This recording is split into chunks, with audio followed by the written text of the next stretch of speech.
Hello guys, അപ്പോൾ ഇന്നൊരു chicken മധുഹൂത്തായാലോ? കുറേ ഉണ്ടാക്കണമെന്ന് വിചാരിക്കുന്നു. ചിക്കൻ ബിരിയാണി നെയ്ച്ചോറൊക്കെ എന്നുള്ളതല്ല, അപ്പോൾ ഇന്നൊന്ന് വെറൈറ്റി ആക്കാമെന്ന് വിചാരിച്ചു. അതിന് വേണ്ടിയിട്ട് ഞാനൊരു കുക്കർ എടുത്തു. ആ കുക്കറിൽ വെളിച്ചെണ്ണ ഒഴിച്ച് അതിലേക്ക് ഉള്ളിയൊക്കെ ഇട്ട് നന്നായിട്ട് അങ്ങോട്ട് വഴറ്റി. അപ്പോൾ ഞാൻ ഏട്ടനോട് പറഞ്ഞു ഇനിയും കാണിച്ചോട്ടെ എന്ന് പറഞ്ഞു. അപ്പോൾ ഏട്ടൻ പറഞ്ഞു ഈ ഉണ്ടാക്കുമെന്ന് പറഞ്ഞു. അങ്ങനെ ഉണ്ടാക്കി. ഉള്ളി നന്നായിട്ടുണ്ട് വഴറ്റി വന്നപ്പോൾ ഞാനതിലേക്ക് പച്ചമുളക് ഇട്ടു. ഒരു 3-4 പച്ചമുളക് ഇട്ടു. അത് കുറച്ച് വാടി വന്നപ്പോൾ അതിലേക്ക് വെളുത്തുള്ളി ഇഞ്ചിയൊക്കെ നന്നായിട്ട് ചതച്ചതിട്ടു. പിന്നെ എല്ലാം കൂടെ കൂട്ടി നല്ലോണം അങ്ങോട്ട് വഴറ്റി. കുറച്ച് നേരം വഴറ്റി കൊടുക്കണം. ആ ഒരു സ്മെല്ല് പോകുന്ന വരെ വഴറ്റി കൊടുത്തു. അത് കഴിഞ്ഞിട്ട് അതിലേക്ക് ഏലക്കായ, പട്ട, കറാമ്പൂ ഒക്കെ ഇട്ട് കൊടുക്കുക. നേരത്തെ തക്കാളി അരച്ച് വെച്ചിട്ടുണ്ടായിരുന്നു, അതും അതിലേക്ക് ഒഴിച്ചു കൊടുത്തു. അത് നമ്മൾ നന്നായിട്ട് വഴറ്റിയതിൻ്റെ ശേഷമാണ് ഒഴിച്ചു കൊടുത്തത്. നന്നായിട്ട് മിക്സ് ചെയ്തപ്പോൾ ഞാൻ ഏട്ടനോട് പറഞ്ഞു ഇന്നൊന്ന് വീഡിയോ എടുക്കൊന്ന് കണ്ടോട്ടെ എന്ന് പറഞ്ഞു. അപ്പോൾ പിന്നെ ഏട്ടൻ ഒട്ടും കുറച്ചില്ല, കുറച്ച് കൂടുതൽ ഏട്ടൻ വീഡിയോ എടുത്തു. എന്താവുന്നൊന്നും അറിയില്ല, എന്തായാലും ഉണ്ടാക്കി വെക്കുക, സെറ്റാവുമെന്ന് വിചാരിക്കുന്നു.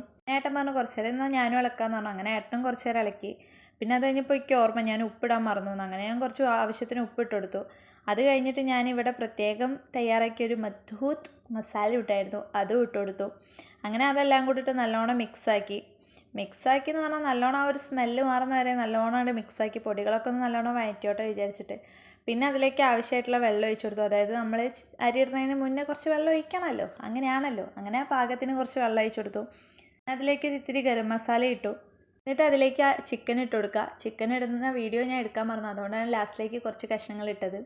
കുറച്ച് നേരം തിളയ്ക്കാൻ വയ്ക്കുക. തിളച്ചതിൻ്റെ ശേഷം നമ്മൾ അതിലേക്ക് നേരത്തെ വെള്ളത്തിലിട്ട് വെച്ചിട്ട് അരി ഇടുക. ഞാൻ ബസ്മതി റൈസാണ് ഇവിടെ എടുത്തിട്ടുള്ളത്. അങ്ങനെ അരി ഇട്ട് കൊടുത്തിട്ട് നമ്മൾ എന്ത് ചെയ്യുക, നന്നായിട്ട് അങ്ങോട്ട് ഇളക്കി കൊടുക്കുക. ആ ചിക്കനിലും ആ റൈസിലൊക്കെ ഒന്ന് ആ മസാല പിടിക്കുന്ന വരെ നന്നായിട്ട് ഇളക്കി കൊടുക്കുക.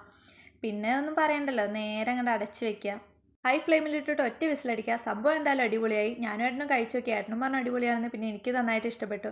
എന്തായാലും എല്ലാവരും ട്രൈ ചെയ്യുക. അപ്പോൾ ഇത്രേ ഉള്ളൂ. ബൈ.